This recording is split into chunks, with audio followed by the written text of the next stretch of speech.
We have Catherine now. Hello. I have a 4-year-old autistic son. We are grateful to receive funds through the NDIS, but I've heard many stories of people having their funds cut recently under the current government, including our own. I've been told to give my son the best future I should vote Labor. Can you please tell me what the future of the NDIS looks like under your government? Start with the Prime Minister.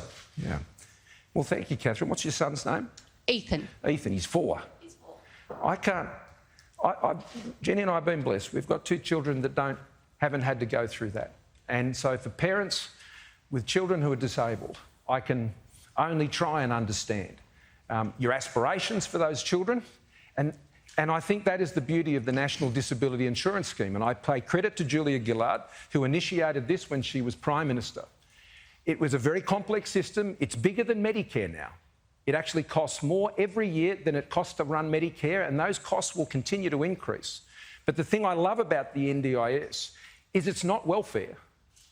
What it's designed to do is help people with disabilities be able to live their best possible life and to give them the tools, like my brother-in-law Gary, who has multiple sclerosis, and he gets support through the NDIS to ensure that he has the wheelchair he needs and the aids that he can have at home to work as a call centre operator and do things like that. And for young children, it's about the early intervention work that needs to be done to help them be more able as life goes on. Now, we are fully funding the National Disability Insurance Scheme. It's a difficult scheme to manage because every single person who has a disability is different. There's no cookie-cutter approach to the NDIS. You need to tailor the programs to each and every single individual. And so it is a scheme that is still building and it still has faults. But what we are working to do is ensure that we're getting the assessments right, that we're getting the programs right, and we're supporting people to navigate the system because it can be a very difficult system. You've probably had challenges with that, knowing what you can get access to, what you can't. And the people who work in the NDIS and the agency, I think, do a great job in trying to help people understand how the scheme can best help them. But I think it's one of the greatest innovations in social policy this country has ever ambitiously embarked on. It's expensive. It's more expensive than Medicare, but I believe it's worth investing in. Catherine, you happy with that response, or is anything you want? I'm interested in the funding cuts. You talk about early intervention. So before he's 5, he should have the most intensive treatment. Yet we've had our funding cut by 30% at his first review with no reason why. So I can't access that intensive therapy.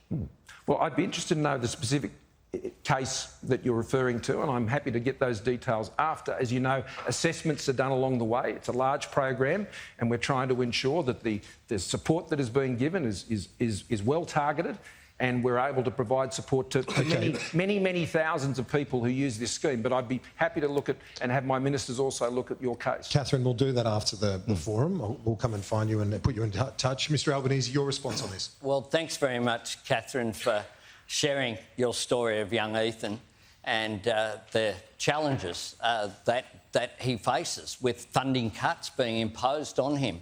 Unfortunately, Ethan's story isn't an isolated one.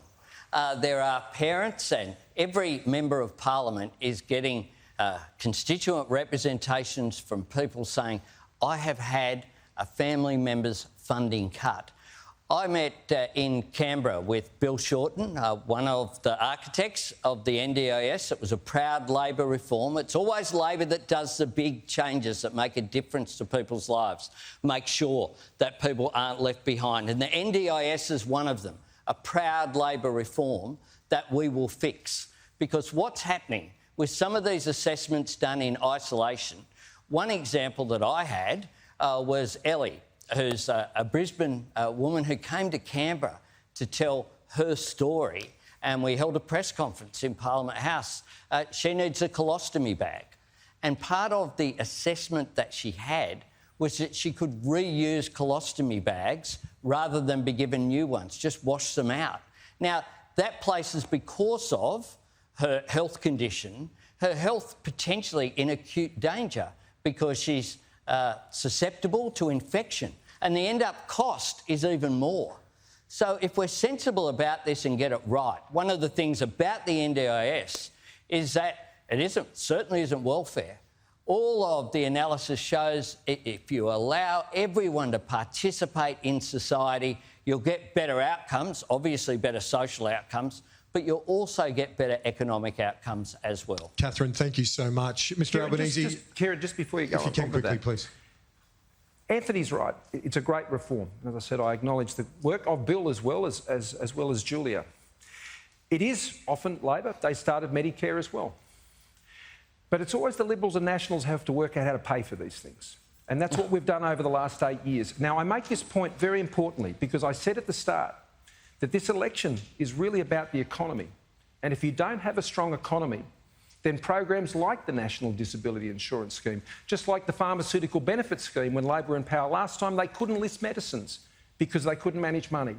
And so one of the most important things I can do to ensure that the National Disability Insurance Scheme is fully funded is we continue to run a strong economy, manage our finances well, keep our AAA credit rating. We're one of only 9 countries in the world who have done that through the pandemic. Well, I've got to jump in there. Because it isn't just the NDIS, it is also the PBS was another Labor initiative. Labor does the big things, And we also do the big reforms.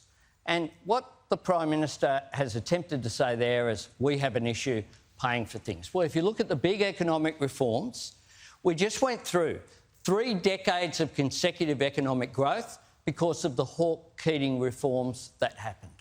We then went through the global financial crisis better than just about any economy in the world because of the actions of the Rudd and Gillard government. And while we were doing it, we did the NDIS, we did paid parental leave, we did a fibre-based national broadband network.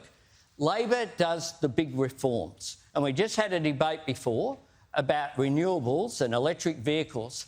This government have held us back. You can't be scared of the future. You have to shape the future, otherwise the future will shape you. And the problem with this government is that it's just treading water, not pursuing any significant economic, social or environmental reforms. And if we continue down that track, things will just stay the same. I think we can have a better future.